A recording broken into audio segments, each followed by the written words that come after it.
Bueno, Koldo, bienvenido, ya es parte de la familia, digo Koldo Endesa, Koldo Munduzábal, porque nos está enseñando a distinguir el grano de la paja.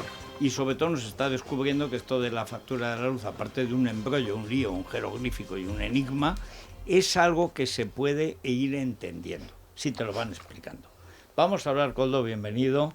Buenos como días, todos los jueves, que hay además bastantes preguntas sobre la cuestión de las distribuidoras y diferenciar entre la empresa que nos lleva la luz a casa, porque uno piensa que hay una empresa que es la que hace que cuando le des al clic se encienda la luz. Sí, sí. Y no. No. A ver, cuéntanos. Vamos a intentar contarlo muy, muy rápido, sí. Cuáles son los distintos tipos de empresas que participan en la industria de la electricidad. Por un lado están los generadores, que pueden ser pues nuclear, carbón, hidráulica, solar, lo que sea, que es un mercado competitivo. Esto quiere decir que cada uno oferta un precio y luego cada día se subasta y en función de la oferta y la demanda, pues producen unos o producen otros a un precio a otro. A partir de ahí hay que transportarlo y distribuirlo, que ahí es donde entra el gran transportista, que es Red Eléctrica, y las distribuidoras locales. Red Eléctrica Española. Red Eléctrica Española, que es la de las grandes torres de muy alta tensión que llevan la electricidad desde las centrales de generación más importantes a los principales puntos. ¿Y que es un organismo de gestión? Cotiza en bolsa, pero es semipública, es mixto, ¿no? Es mixto. Lo que sí actúa es en monopolio. Porque si no, pues es un monopolio de gestión privada. Es una cosa rara, pero como ha pasado con otras cosas energéticas que luego pasan a lo privado, depende. Sí, sí, pero tiene sentido que no haya, como ocurre en la comercialización, que es el otro extremo, casi 400 comercializadoras. Que el otro día nos decías, todo el mundo piensa en 3 o 4. Las conocidas, resulta que son mucho más. No, son casi 400 y ahora llegamos ahí. Luego están las distribuidoras, que son las que tienen los postes, las que tienen las canalizaciones que van también bajo tierra de electricidad y que llegan ya casi hasta casa o hasta casa. O sea, el cable viene por la distribución. Y luego están las comercializadoras, que son las que te venden la electricidad ya en tu casa, en tu empresa, y ahí pues ya hay como 400. Las que están completamente liberalizadas son las comercializadoras y las generadoras. Entonces, preguntas o sea, que... los dos extremos. Los dos extremos, el que genera y el que vende. Y estos son los que están en mercado libre y competimos unos contra otros. ¿Y Endesa dónde está? Endesa es de las pocas empresas, esas sí son pocas, que están de principio a fin, salvo la parte que lleva Red Eléctrica.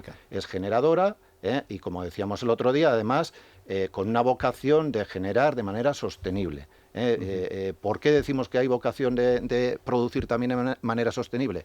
Porque no es lo mismo la continuidad o el precio cuando tú generas con nuclear o con según qué fuentes que puedes estar produciendo continuamente que otras fuentes que dependes de si hay sol o no hay sol, o hay viento o no hay viento, o tienes agua o no hay agua. Y entonces cuando ocurren situaciones como hace unos años que no había viento, que no había agua, que no había sol... Además, siempre en un país del área mediterránea se va a producir inevitablemente. Ocurre de vez en cuando. Claro. Cada vez se procura evitar lo más posible porque el precio se encarece mucho. Claro. Y es cuando salen las noticias, el precio se ha puesto por las nubes y tal, pues a veces ocurre eso. Caro. Porque es más caro y tenemos que importarlo de Francia o producir con fuentes que son muy caras. Además de energía nuclear francesa, que hemos llegado al extremo estúpido en España de cerrar nuestras centrales y comprar al doble de precio porque está al otro lado de los Pirineos. O lo que decíamos el otro día en Alemania, que les ocurrió lo mismo, bueno, ¿no? Que cosas de estas que a veces ocurren. Por eso Endesa pues procura tener de las distintas fuentes de energía para asegurar también a nuestros clientes que el precio puede ser el más contenido posible. Y uno de los que ayuda a que ese precio pueda estar contenido pues es Endesa, con el tipo de generación que tiene. Y en el otro, luego también es distribuidora, porque también en todos los sitios donde localmente hemos tenido presencia, que es prácticamente media España... ¿Qué es lo que uno asocia siempre? Dices, una eléctrica, estás pensando en la distribuidora. Correcto, porque además ha sido así durante muchísimos años. Claro. Y luego tenemos también la comercialización, tanto en mercado regulado como en mercado liberalizado. Y eso ahí es donde puede empezar el follón de ¿y yo con quién estoy? Y si me ocurre el qué, ¿a quién tengo que llamar? Pues bueno, la regla es que, como las líneas son de la distribuidora, cuando hay un problema que tiene que ver con la línea, un apagón, me he quedado sin luz, aunque le puedes llamar a la comercializadora, quien te lo puede resolver es la distribuidora. Y ahí es donde empieza el follón. ¿Y por qué tengo este otro número si resulta que yo tenía este otro? Y además, ahora por obligación, nos tenemos que llamar diferente. Porque antes decías Endesa Distribución y ahora no. Ahora la parte de distribución de Endesa tiene que tener un nombre que además pues no ponga Endesa. Pero va, hombre, ahora yo que acabo de entender, digo, pues es muy sencillo. Yo soy de Endesa y así ya tengo la cadena. Pues resulta que no. No. Y en mercados regulados somos Energía 21, en distribución somos E-Distribución y en comercialización en mercado libre somos Endesa Energía. Pero somos Endesa. Y esto ocurre con algunos. Pero, Koldo, ¿cómo facilitamos la vida al oyente cuando tenga una avería? Porque a mí se me ha abierto un universo de posibilidades. ¿A quién hay que llamar en el caso de avería? Porque al fin y al cabo a ti lo que te ocurre es que se te ha ido la luz. Es la forma de verlo. Tienes toda la razón. Y en la factura suele aparecer también cuál es el número al que hay que llamar de la distribuidora. Lo que pasa es que tienes que saber qué distribuidora es la que te corresponde. En Madrid, solo en Madrid, hay dos distribuidoras. En otros sitios pues puede haber nada más uno, más fácil, pero hay sitios donde puede haber varias. Se puede llamar a la comercializadora le va a comentar lo mismo y en unos casos le puede redirigir a la distribuidora, en otros casos no, tiene que llamar, porque esto, como con otra serie de cosas, que tenemos barreras chinas, las comercializadoras no nos podemos hablar con las distribuidoras para un montón de cosas, no podemos pasarnos información y por lo tanto no tenemos acceso a la información. Cada vez que el Estado quiere crear un mercado libre, crea un follón, pero un follón monumental, ¿eh? Y además no es un problema solo de España, es un problema de todo Occidente. Cuanto más lo compartimentan, más lían al consumidor, que lo que quiere es sencillez. Sí. Bueno, preguntas personalizadas a Koldo. Dice, a mí me cambiaron, dice este oyente, de Endesa Energía 21 sin decirme nada. Me gustaría saber qué conlleva este cambio y poder decidir si acepto o no acepto. Si ya estaba antes en Endesa Energía 21, que era el nombre que tenía anteriormente la comercializadora de mercado regulado, no tiene que hacer nada. En un momento determinado siguen lo mismo y además lo comunicamos en su momento a todos los clientes que se hacía ese cambio.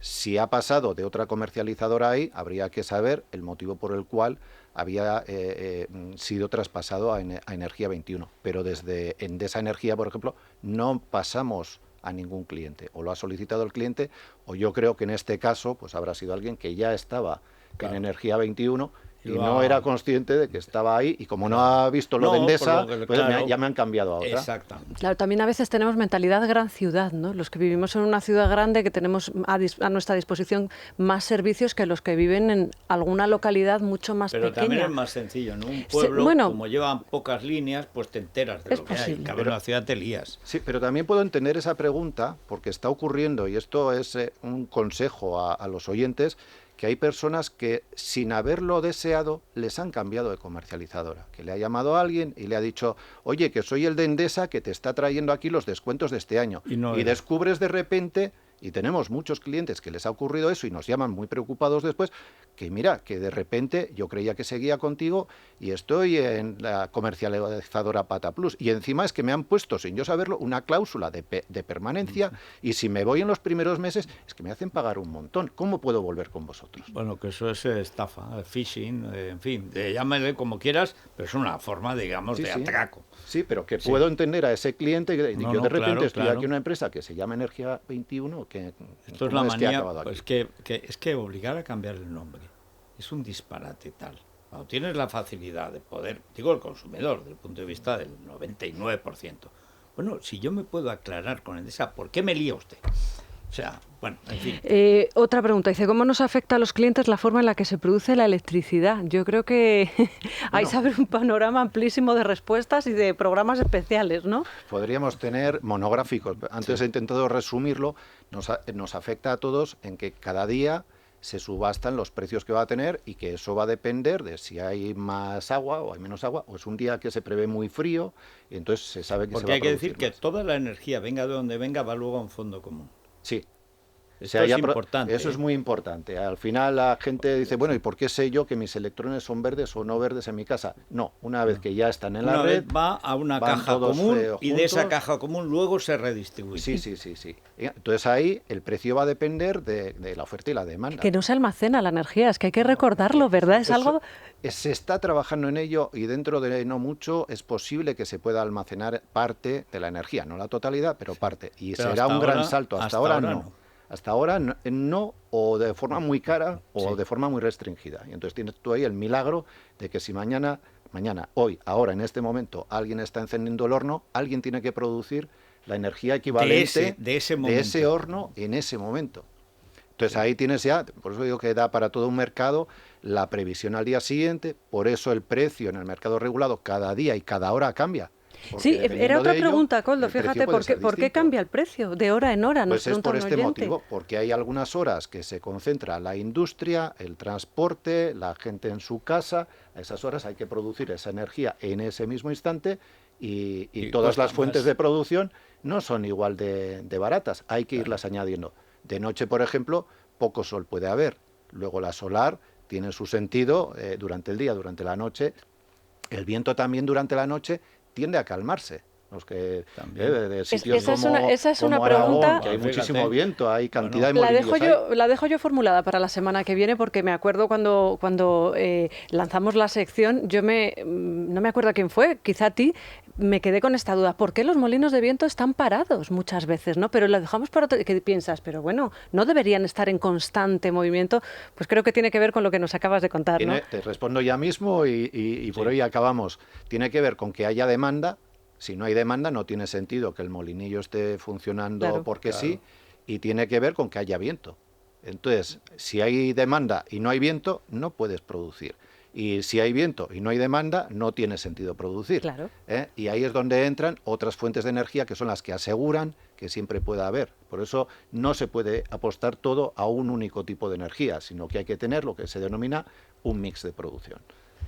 Pues voy a dar el teléfono, ¿te parece? Porque a mí me surgen preguntas. 689 42 53 11. 689 42 53 11 y el correo electrónico tuenergia@radio.fm. tuenergia@radio.fm. Esto es lo mejor, porque así, digamos, queda más clara. Nos llegan más por correo, sí. Queda mejor, porque a veces una llamada o uno cuando está hablando se lía en el mensaje. Es mucho mejor el correo. Lo que quieran los oyentes, las notas de voz o lo que gusten. Ahora ya los jóvenes, si no hablan por teléfono y no te mandan mensaje de voz, ya prácticamente no te hablan, o sea que ustedes mismos. Muchas gracias, Koldo. Hasta el jueves que viene.